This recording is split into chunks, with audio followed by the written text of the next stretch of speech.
O texto dessa noite que nós vamos meditar se encontra no Evangelho de São Lucas, capítulo 17. Evangelho de São Lucas, capítulo 17, versículo 11.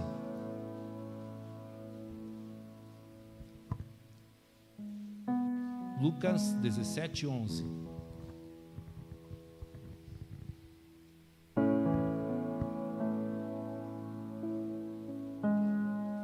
Quantos acharam? Pode dar glória a Deus? Amém. Vamos ler lá então. Versículo 11. E aconteceu que, indo ele a Jerusalém, passou pelo meio de Samaria e da Galileia. E, entrando numa certa aldeia, saíram-lhe ao encontro 10 homens leprosos, os quais pararam de longe e levantaram a voz, dizendo: Jesus, mestre, tem misericórdia de nós. E ele, vendo-os, disse-lhes: Ide, mostrai-vos aos sacerdotes. E aconteceu que, indo eles, ficaram limpos. E um deles, vendo que estava são, voltou glorificando a Deus em alta voz, e caiu aos seus pés, aos pés de Jesus, com o rosto em terra, dando-lhe graças. E este era um samaritano. E respondeu Jesus e disse: Não foram 10 os limpos? E onde estão os 9? Não houve quem voltasse para dar glória a Deus, senão esse estrangeiro? E disse-lhe Jesus: Levanta-te e vai, porque a tua fé te salvou. Amém, irmãos? Pode se sentar. Antes de entrar no texto, irmãos, eu sinto no meu coração de deixar algo aqui ao coração dos irmãos, antes de nós entrarmos nessa mensagem. Na carta de 1 Timóteo, capítulo 2, versículo 1, a irmã vai estar colocando na tela, mas você pode abrir sua Bíblia, depois a gente volta ao texto que nós vamos meditar. Queria deixar isso ao coração dos irmãos. 1 Timóteo, capítulo 2, versículo 1, 2 e 3.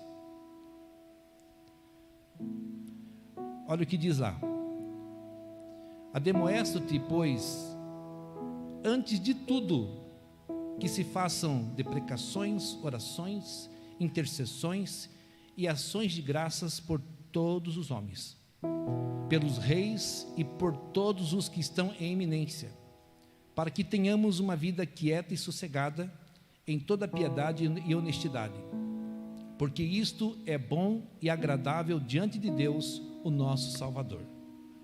Amém, irmãos?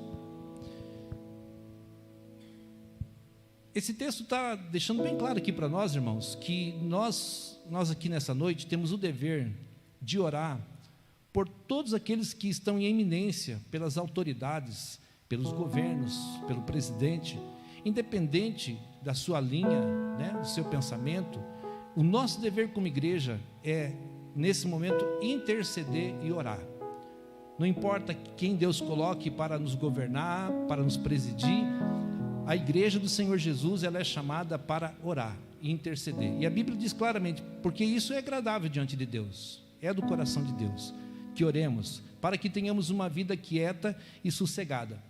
Porque lá em Salmos 33, versículo 20 e versículo 22, do 20 ao 22, diz assim, irmão: Nossa esperança está no Senhor, Ele é o nosso auxílio e a nossa proteção.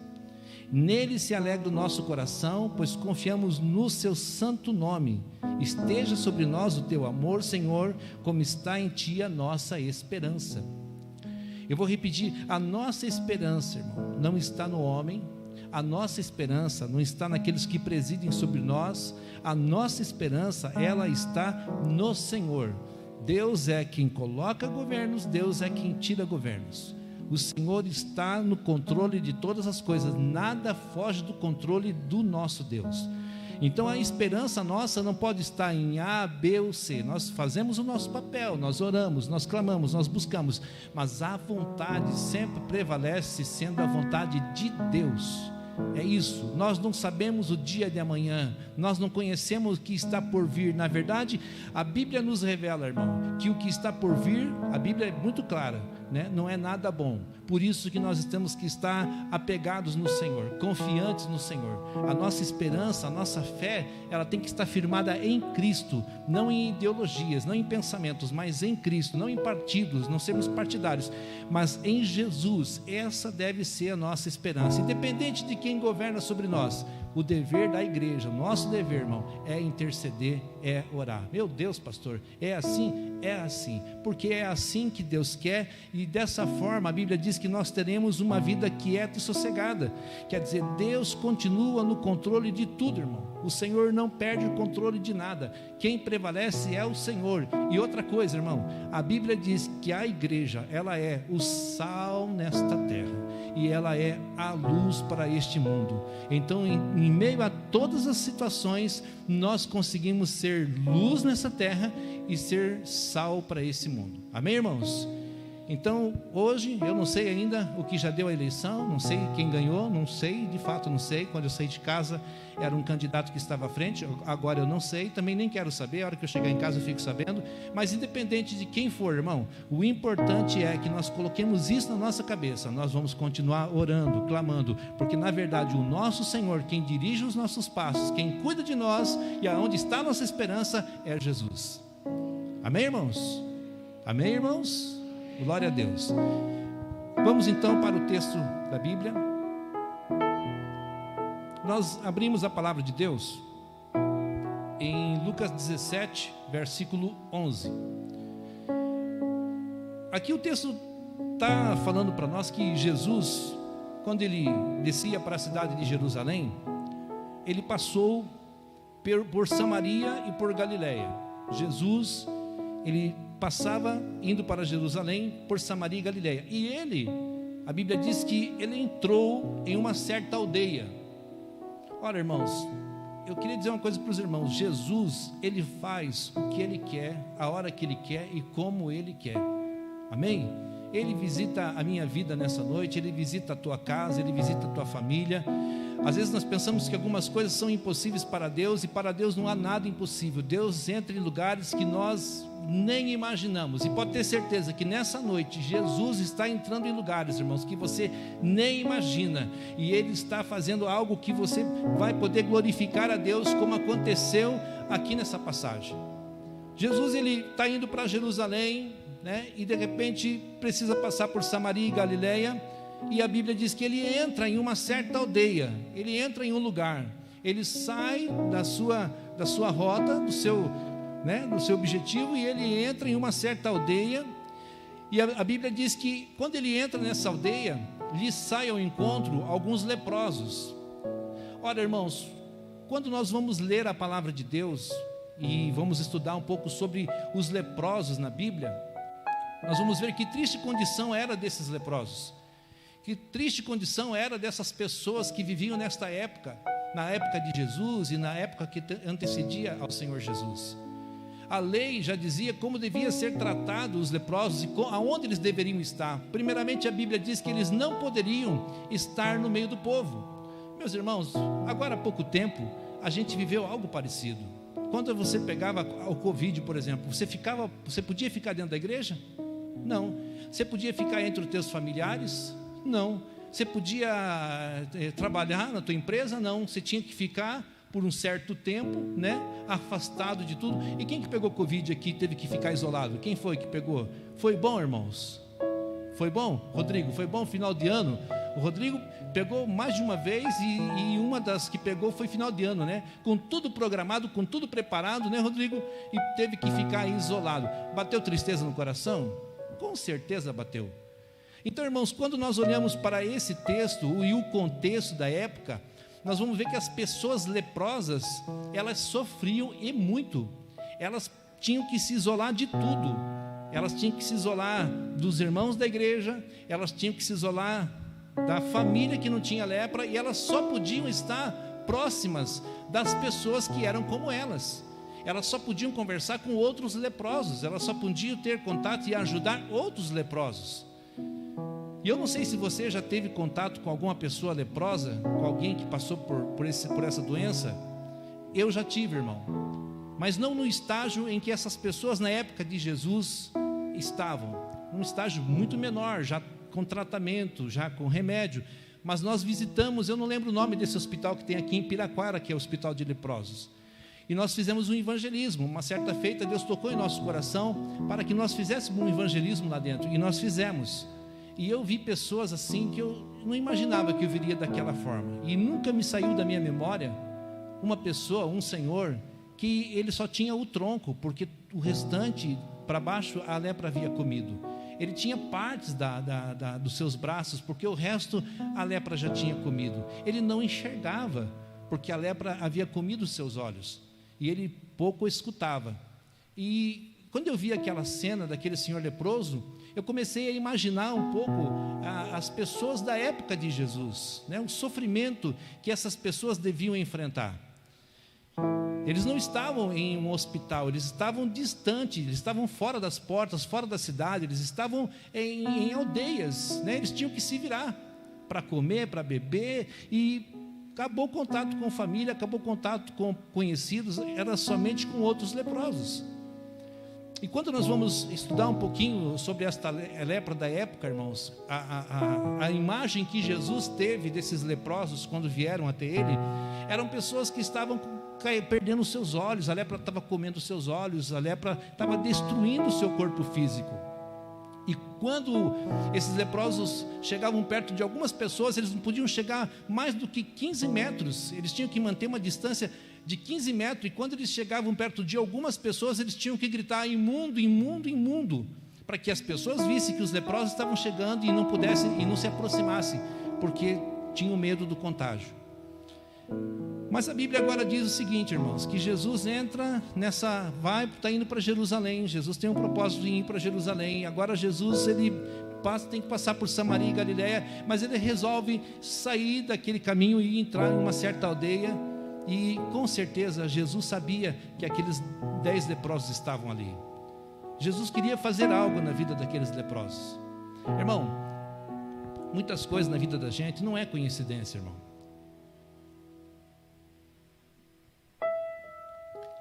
Muitas coisas que acontecem com a gente não é coincidência. É Jesus, é o Senhor. Pode ter certeza disso. Às vezes você está passando uma fase muito difícil da sua vida e você não consegue entender o porquê. Mas pode ter certeza, irmãos, que Jesus, Ele não esqueceu de você. Pode ter certeza que você está no coração de Jesus. Pode ter certeza que você está no coração de Deus. Essa vida, muitas vezes, as aflições dessa vida, os problemas dessa vida, as dores dessa vida, as perdas dessa vida, irmão, querem esfriar a nossa fé, querem esfriar o nosso coração. As coisas dessa vida tentam distanciarmos, o mundo tenta nos distanciar de Deus. A Bíblia mesmo diz que aquele que é amigo do mundo torna-se inimigo de Deus. Então, quando nós começamos a se aproximar muito das coisas do mundo, nós começamos a se distanciar das coisas de Deus. E esse mundo, a Bíblia diz que jaz do maligno. Então, muitas vezes, irmãos, esse mundo tenta nos esfriar, o inimigo tenta aproveitar-se de situações que nós estamos vivendo, o inimigo tenta aproveitar-se de momentos que nós estamos enfrentando na nossa vida para tentar nos desanimar de buscar a presença de Deus. Às vezes na perda de um ente querido, às vezes numa situação financeira, às vezes num problema judiciário, enfim, tantas situações, problemas na justiça, tantas situações tentam nos distanciar da presença do Senhor. E nosso coração começa a se entristecer e começa muitas vezes a querer faltar a fé. E nós, irmãos, vamos vencer individualmente, nós vamos vencer através da fé. Nós vamos conquistar as nossas bênçãos, as nossas vitórias, nós vamos poder glorificar a Deus através da nossa fé, porque sem a fé é impossível nós agradarmos a Deus. Retrocede um pouquinho, volta para trás e veja que os momentos mais difíceis da tua vida, irmão, foram os momentos que quando você caminhou, você buscou a presença de Deus. Volta um pouquinho para trás e pensa para você ver, quando você passou fases complicadas, mas você foi para a igreja, você pediu para o pastor orar, você pediu para o irmão orar, você tomou posse da palavra, a mensagem foi pregada, o pastor pregou, o missionário veio, trouxe a mensagem, e aquela mensagem era para você. E você tomou posse daquela mensagem. O que aconteceu logo em seguida, irmão? Você tomou posse da mensagem, você tomou posse da palavra, e você pôde ter uma palavra de vitória, você pôde contar um testemunho, você pôde dizer às pessoas: olha, o Senhor me abençoou. O Senhor me abençoou. Um dia eu visitei uma pessoa no hospital, e essa pessoa estava num estado muito complicado. E ela começou a se queixar das pessoas. Ela inclusive se queixava do seu pastor. Eu não era o pastor dela, mas alguém me pediu, eu não lembro agora quem, mas alguém me pediu para orar por ela, para ir no hospital, e eu fui.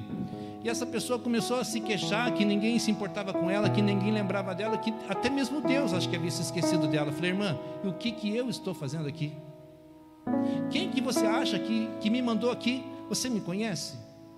Ela disse: não, eu não conheço o Senhor. Eu também não te conheço. Quem que você acha que me mandou aqui para orar com você, para abençoar você, para tirar você daqui? E ela realmente saiu daquele estado físico doentio que ela se encontrava. Então, irmãos, dá uma olhada para você ver como Deus é bom, como Deus é maravilhoso, como Deus é tremendo, que nas horas mais difíceis da sua vida, nas horas que você precisou, você clamou e Deus te ouviu, Deus te atendeu. Você pode glorificar a Deus, e mesmo que de repente a tua oração não foi atendida como você queria, mas você entendeu que aquilo que aconteceu com você era da vontade de Deus, era um propósito de Deus, e Deus não deixou de consolar você, Deus não deixou de enviar a palavra, Deus não deixou de enviar um irmão, um amigo, Deus não deixou de enviar uma saída para você. Deus respondeu a tua oração. Então, lendo esse texto, nós vamos ver que Jesus, ele sabia daqueles homens sofrendo, aqueles homens que estavam distantes de tudo, leprosos, irmãos. Nós não sabemos aqui o que é uma pessoa nesse estado. Eu sei um pouquinho, pelo que eu testemunhei aqui para vocês, do que eu vivenciei lá no hospital, mas era horrível. Quando você vai estudar mais profundo, você vai ver que era um estado horrível. E Jesus não se importou com aquele estado. O que Jesus fez? Jesus foi até aquele lugar, e aqueles homens, você vai ver aqui, que o texto diz assim, quando ele entra na aldeia, sai ao seu encontro 10 homens leprosos, e eles param de longe, distante. Eles respeitam a lei, eles respeitam a palavra, e levantaram a voz, eles começaram a gritar e dizer: Jesus, mestre, tem misericórdia de nós. A gente lembra desse texto quando lembra lá do cego Bartimeu, né? Jesus, filho de Davi, tem de misericórdia de mim. Tentaram fazer o Bartimeu ficar quieto, tentaram calar Bartimeu, e o que Bartimeu fazia? Gritava mais alto: Jesus, filho de Davi, tem de misericórdia de mim. E o que Jesus fez? Jesus mandou trazer Bartimeu até a sua presença. E aqui os leprosos também fazem isso. Eles levantam a voz, eles começam a gritar e dizer: Jesus, mestre, tenha misericórdia de nós. E ele, Jesus, vendo-os, disse-lhes: ide mostrai-vos aos sacerdotes. Você veja, Jesus lança uma palavra sobre eles. O único que poderia dizer a eles que eles estavam curados, irmão, era um sacerdote da sua época. E eu estava estudando essa passagem, eu estava tentando entender esses 10 leprosos, e aqui fala que Jesus está a caminho de Samaria e Galiléia, e nós sabemos que os samaritanos não se davam com os judeus, e aqui estavam misturados, irmão, estavam misturados judeus e samaritanos. E nesse momento aqui, não estavam nem aí para a sua religião, eles estavam preocupados um com o outro. Eles, por causa da lepra, eles estavam preocupados, a lepra fazia com que eles dependessem um do outro. Eles não estavam se preocupando, se importando com uma coisa que eles se importaram a vida toda, que eles não se davam, os samaritanos não se davam com os judeus por causa de religião, mas naquele momento, por causa daquela situação, eles estavam unidos. E nós, irmãos, como igreja do Senhor, como povo de Deus, a gente precisa estar sempre unido, sempre unido. A gente não pode dar preferência para ninguém, todos são importantes para Jesus, então todos são importantes para nós também. Esse irmão que está do seu lado, olha para ele. Esse irmão que está na sua frente, que está atrás de você, dá uma olhadinha. É gostoso a gente dar uma mexida com a igreja assim para a gente, né? Ele é importante para você, amém, irmão? Será que você pode orar para esse irmão e dizer assim: meu irmão, você é importante para mim? Você pode dizer para ele? Sabe por quê, irmão? Porque vai ter momentos na vida desse irmão, dessa irmã, que ele vai ter Jesus em primeiro lugar, mas você, igreja, você, irmão, você para orar, não para condenar, não para apontar o dedo e julgar, mas para orar, para amar, para dar a vida como Jesus deu a vida por nós. Não é esse o mandamento? Que nós devemos dar a nossa vida pelo nosso irmão como Jesus deu a sua vida por nós? Será que nós temos cumprido essa palavra?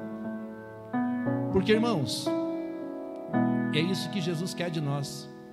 Jesus não quer que nós nos sintamos importante, tão importante porque nós temos tanto tempo de igreja, porque nós temos cargo esse, cargo aquele, porque não. Todos nós somos iguais para Jesus. Não tem ninguém mais importante do que ninguém aqui na igreja. Você é importante para mim, você é importante para Jesus, você é importante para esse irmão. E na hora que você mais precisar, irmão, a hora que esse irmão mais precisar, você tem que estar junto, você tem que estar perto, você tem que estar próximo, você tem que se preocupar, tem que mandar uma mensagem. Daí, pastor Hélio, está tomando remédio direito? Está se cuidando com essa pressão alta aí? Entregar o pastor Hélio aqui. Irmão, você tem que ligar para o irmão. Às vezes você não liga, às vezes você não manda um WhatsApp, você não está nem aí. Não é verdade?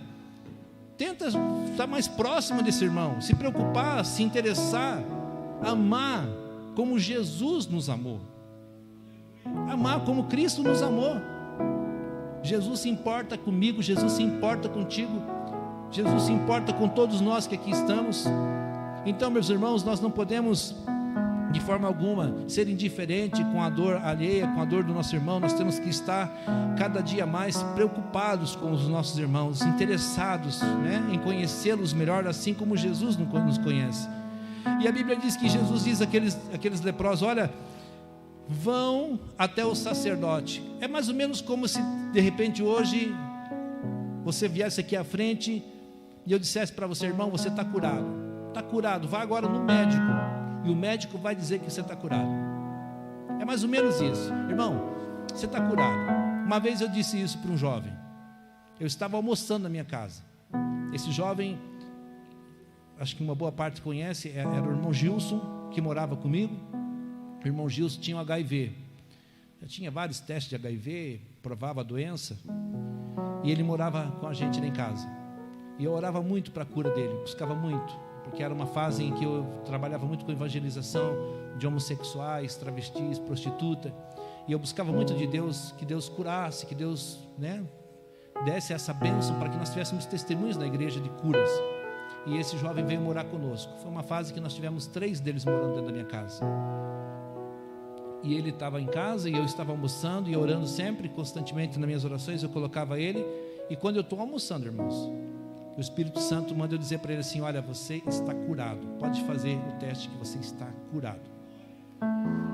Porque a doença nós sabíamos que ele tinha. E quando eu dei essa palavra para ele, o que ele fez? Ele foi no médico e ele fez vários exames, e nenhum daqueles exames apareceu mais a AIDS. Ele estava curado da AIDS.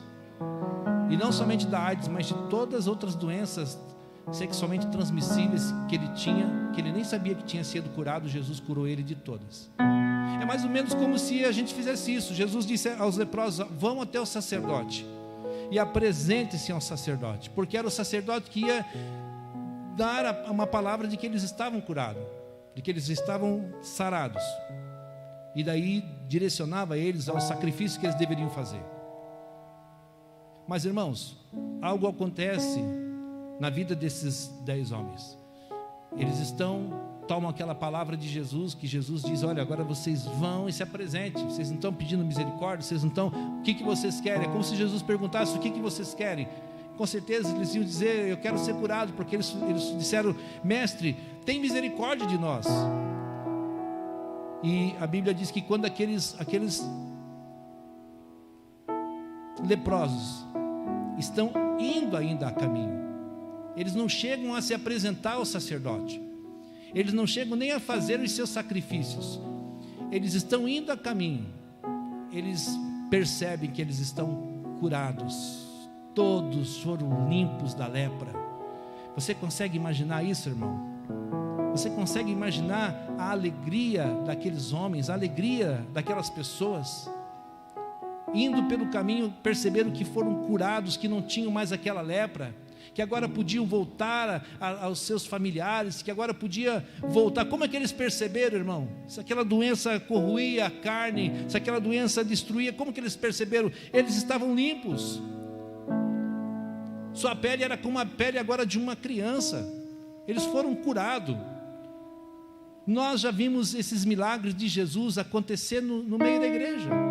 Quantos e quantos milagres eu já vi pessoas jogar o câncer para fora, vomitar o câncer, ser curada instantaneamente. Eu já vi vários milagres o Senhor operar no nosso meio. E de repente naquele momento é isso que acontece. Jesus dá uma palavra, aqueles homens tomam posse daquela palavra, eles estão indo cumprir a palavra de Jesus. E o que acontece? No caminho eles são curados. Irmãos, Jesus é o caminho que cura você. Você está no caminho certo. Você está no caminho certo. Jesus é aquele que tem poder de curar você. E nessa noite, Ele pode fazer isso. Eu não sei o que você chegou aqui trazendo e qual é o grito que você dá de misericórdia a Jesus nessa noite. Mas eu tenho certeza pela fé, irmão, que você vai sair daqui nesta noite abençoado, seja no teu casamento, seja no teu corpo físico, seja na tua empresa, seja nos teus negócios, seja na tua loja, seja em a área que for. Nessa noite, irmãos, não é em vão nós estarmos aqui agora sentados, eu em pé, você ouvindo a palavra de Deus, porque Deus tem algo especial na tua vida. Deus tem algo especial. Ele quer marcar a tua história. Jesus marcou por muitas vezes a minha história, irmão, com milagres na minha vida. Eu sou um milagre de Deus. Se eu tenho essa minha perna esquerda, o irmão já tão careca de ouvir isso, mas se eu tenho essa perna esquerda é porque Deus fez um milagre. Minha mãezinha levou uma pastora lá em casa, essa pastora orou por mim e eu fui curado, irmão. Eu fui abençoado instantaneamente. E essa perna que era para ser amputada, ou ser seca, ou ser era manco, seco, ou amputar, minha perna está aqui perfeita. Eu só tenho as cicatrizes, tenho 2 cicatrizes grandes na perna, para mim nunca esquecer o milagre. Mas eu sou um milagre de Deus. Eu tinha um câncer na garganta, Jesus me arrancou esse câncer da minha garganta. Na vida das minhas filhas foram vários milagres que Jesus fez. E eu creio, irmão, que enquanto houver pessoas que clamam: Jesus, filho de Davi, tem misericórdia de mim, Senhor, me abençoa, o Senhor vai abençoar.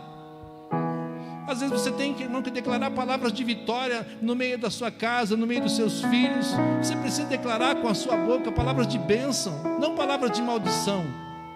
Você precisa declarar com seus lábios: meu filho, minha filha, eu te abençoo, você é uma bênção. Eu profetizo milagre, eu profetizo que você vai ser um homem de Deus, uma mulher de Deus. Você precisa usar os teus lábios, irmãos, e profetizar bênção no meio da tua casa, na vida dos teus filhos. Ah, pastor, mas aquilo lá é um perturbado, aquela lá é uma perturbada, só me dá dor de cabeça. Mas, irmão, a tua boca foi feita para abençoar, não para amaldiçoar. Abençoa, profetiza milagre, usa a tua fé, e você vai ver que Deus vai fazer, irmão. E se Ele não fizer, Ele continua sendo Deus na nossa vida, mas Ele tem poder de fazer. Amém? A Bíblia diz que aqueles leprosos no caminho, quando iam pelo caminho, perceberam estar curados. Pensou a alegria? Pensou que bênção? Que coisa boa quando a gente recebe? Só que o texto fala, irmão, que daqueles 10, quantos voltaram a agradecer? 1. E a Bíblia ainda faz questão de dizer que era um samaritano, porque os samaritanos não se davam com os judeus, e Jesus era judeu. E Jesus faz questão de nos informar que era um samaritano, aquele que não se dava com os judeus. No meio do caminho eles percebem e apenas 1 volta a agradecer. Gente, quanta gente já passou por aqui? Quanta gente já recebeu o milagre de Deus? Quanta gente que não está aqui, não está na igreja B, não está na igreja C, está no mundo, recebeu bênçãos de Deus aqui dentro? Não são poucos. Quantos foram aqueles que passaram aqui, foram libertos de demônio, foram curados, foram abençoados e não estão mais aqui? Estão no mundo, viraram as costas para Jesus. Esse texto talvez nos faça entender isso, irmão, que nós precisamos agradecer mais a Deus, ter um compromisso maior com Deus, com as coisas do Senhor. Você podia ter ficado em casa hoje para ver o resultado da eleição, não podia? Mas você decidiu estar na casa de Deus. Foi a melhor coisa que você fez. O resultado você vê depois. Mas a bênção que Deus tem para essa noite é para essa noite. A bênção que Deus tem para esse momento é para esse momento, não é para depois. Eu vou assistir a live depois e vou receber a bênção. Não. A bênção é para agora. A unção de Deus está descendo agora aqui neste lugar. É isso que nós precisamos entender, irmãos. Abrir a nossa mente. Que em primeiro lugar o reino de Deus, em primeiro lugar as coisas de Deus, as demais coisas o Senhor vai acrescentando para nós. Em primeiro lugar o que pertence a Deus, nós nos lemos nessa noite, dai a Deus o que é de Deus e a César o que é de César. O que é de Deus é de Deus. A minha adoração, a minha vida em sacrifício vivo no altar de Deus, eu tenho um compromisso com Deus, eu tenho um compromisso com a minha igreja. Você tem um compromisso com a igreja onde você congrega, onde você resolveu entregar a vida para Jesus. Então você tem um compromisso com o seu pastor, você tem um compromisso com os irmãos da igreja. Nós decidimos servir a Deus aqui neste lugar, não somos obrigados a servir a Deus nesse lugar, mas decidimos, então vamos honrar o Senhor, vamos exaltar ao Senhor, vamos amar os nossos irmãos, vamos respeitar aqueles que estão sobre autoridade sobre nós. Jesus perguntou, mas não foram 10? Só um? Cadê os outros 9? Jesus está perguntando aqui, Jesus, versículo 17, não foram 10 os limpos? Onde estão os 9? Não houve quem voltasse para dar glória a Deus, senão esse estrangeiro? Jesus está falando. Cadê os demais? Não voltaram? Irmãos, as bênçãos que a gente precisa, Deus sabe que a gente precisa. Os milagres que a gente precisa, Ele sabe, mas Ele espera que clamemos e que honremos ao Senhor com a nossa vida. Jesus disse para aquele homem, levanta-te, porque quando ele encontra Jesus, o que ele faz? O texto diz aqui, ele cai aos seus pés. A Bíblia diz que no versículo 15, ele vem, um deles vendo que estava são, volta, de que forma, irmão? Glorificando a Deus em voz alta. Olha ali, ele volta dando glória a Deus em voz alta. Às vezes a gente fica falando assim, mas precisa gritar, precisa falar alto, irmão. Deus fez a criança chorar alto, Deus fez as cachoeiras lá do Iguaçu fazer barulho alto, é alto mesmo. Então esse homem volta glorificando a Deus em voz alta, e ele cai aos pés, ele quebra protocolos. Que protocolo? O homem era leproso. Que protocolo? Ele era leproso, ele não está nem aí se samaritano não se dá com o judeu. Ele recebeu a bênção de Deus, ele cai aos pés de Jesus com o rosto em terra, dando-lhe graças. E a Bíblia fala, era samaritano. E Jesus diz no versículo 19, levanta-te e vai, porque a tua fé não apenas te deu essa bênção, essa vitória, mas a tua fé também te salvou. A tua fé te salvou. Acima de tudo, irmão, além de tudo, a fé em Cristo nos salva. Estamos salvos desse mundo, estamos salvos dos principados, das potestades, das doenças, do dia mal. A nossa fé em Deus, a nossa vida em Deus, não deixa nada nesse mundo te enganar, não deixa nada nesse mundo te distanciar. Se você está passando dificuldade, fica firme com Deus. Se você está bem e de repente está muito bem, não deixa que essa situação que te deixou tão bem te afaste de Deus. Em qualquer momento, seja na abundância, seja na escassez, seja na fartura, esteja firme com o Senhor, porque Deus é poderoso para fazer infinitamente mais e acima daquilo que nós pedimos ou pensamos que Ele pode fazer. Diante de todas essas bênçãos, diante de todos esses milagres, irmãos, o mais importante de tudo aqui é quando Jesus diz, olha, levanta-te e vai, porque a tua fé te salvou. Amém, irmãos? Você pode tomar posse nessa noite dessa palavra? Você pode tomar posse nessa noite desta bênção? O que você precisa, irmão? Como que você chegou aqui nessa noite? Como que está o teu coração? Porque muitos de nós já sabemos como é que vai ser a nossa semana. É ou não é? Meu Deus, pastor, tem um catatal assim, de boleto para pagar. E eu não sei como é que eu vou pagar, mas em nome de Jesus eu vou pagar. Pastor, a coisa lá em casa está brava. Se passar um caminhão aí muito pesado, mexendo nas panelas, treme no armário, está tudo vazio. A minha empresa, pastor, não está fácil. Eu não sei mais o que fazer, eu acho que eu vou à falência. Será que hoje não é a noite de você dizer: Jesus, mestre, tem misericórdia de nós? Será que não é hora de você fazer isso? Não é o pastor, não é o irmão, nós fazemos a nossa função de orar, de interceder, de amar, mas quem vai operar o milagre, quem vai fazer o milagre, quem vai realizar a bênção na tua vida é Jesus. É Ele, irmão. Você acredita que você pode ter um testemunho maravilhoso para contar muito em breve aqui na igreja? Você crê nisso? Porque eu gosto tanto, irmão, para a glória de Deus, quando eu ouço alguém dizer assim: aquele dia eu vi aquela palavra e foi profetizado e eu tomei posse e eu recebi a bênção.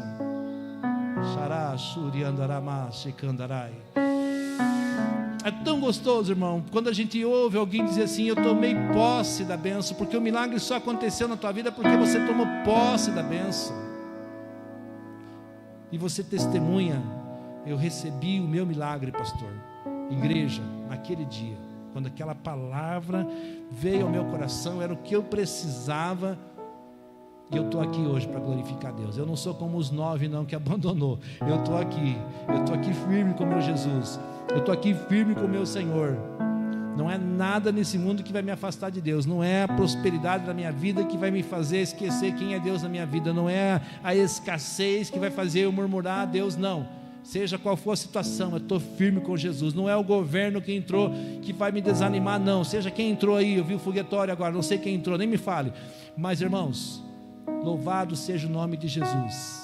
Deus vai usar essa vida para te abençoar. Porque a Bíblia diz lá, nós lemos no começo: ora, intercede por eles, para que você vá bem. Para que você vá bem, porque isso é bom e agradável diante do Senhor. Deus vai nos abençoar. Se tem alguém que é guardado, como foi lido o Salmo 91, isso, pastor Hélio, o que habita no esconderijo do Altíssimo, à sombra do Onipotente, descansa. E direi do Senhor: Ele é o meu Deus, meu refúgio, minha fortaleza, e nele confiarei. Ele é a tua proteção, o Altíssimo é a tua proteção. Você está debaixo da proteção do Altíssimo. Lá fora a coisa está pegando, mas você está debaixo da proteção do Altíssimo. Há uma proteção sobre nós. Você já viu Israel, quando Ramá lança foguete sobre Israel? Você já viu se chega algum foguete lá em Israel? Não chega, porque há uma proteção. Há uma como é que chama? Há uma proteção, esqueci o nome agora, mas tem um nome certo. Como? Uma redoma que protege de mísseis, não deixa um míssil cair sobre Israel. Por quê? Porque há uma proteção. Assim somos nós, irmão. Quando o Ramá do inferno lança um míssil sobre nós, o Senhor nos protege, o Senhor nos livra, o Senhor nos guarda, não deixa chegar sobre nós. Nenhum mal te sucederá, e nem praga alguma chegará à tua casa, diz o Senhor. Ele dará ordem aos seus anjos a teu respeito, para que te guardem em todos os teus caminhos. Então, irmão, só clama: Jesus, mestre, tem misericórdia, e pronto, irmão. E aí o Senhor vai dizer: vai e se apresenta, porque o teu milagre já aconteceu. Amém, irmão? Fica de pé em nome de Jesus.